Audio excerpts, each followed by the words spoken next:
Hello, I am Sister Hannah. Welcome to St. Mary's Convent in Sewanee, Tennessee, and welcome to our chapel, which is dedicated to Sister Constance and her companions. The question that Father Patrick asked me to answer was, what message or legacy did Constance and the sisters leave that resonates with you today?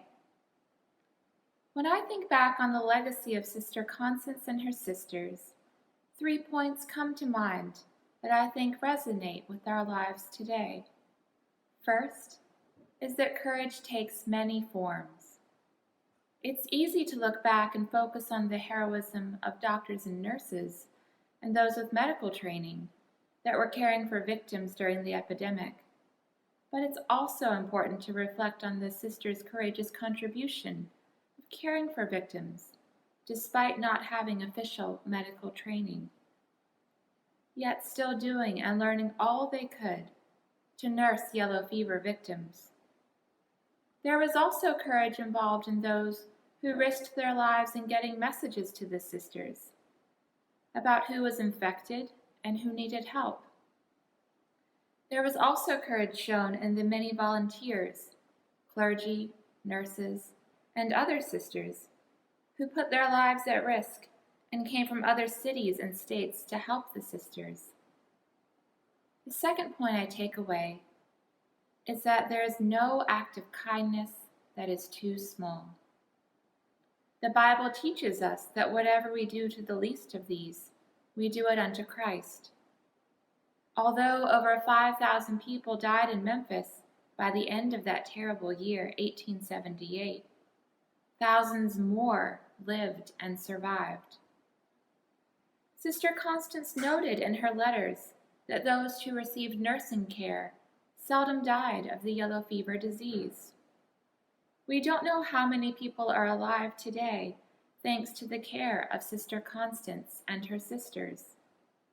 How many families, children, grandchildren, great-grandchildren, great-great-grandchildren that have this courageous group of women to thank for their life-giving ministry. Their small impact during their lifetimes of kindness and caring for yellow fever victims allowed generations of people to live. The third point I take away is that God will always give us the strength we need. It may not be the circumstances of life that we need or choose or want, but God will give us the strength we need in that moment when we face them. God gave Sister Constance and her sisters the strength and energy they needed for their ministry.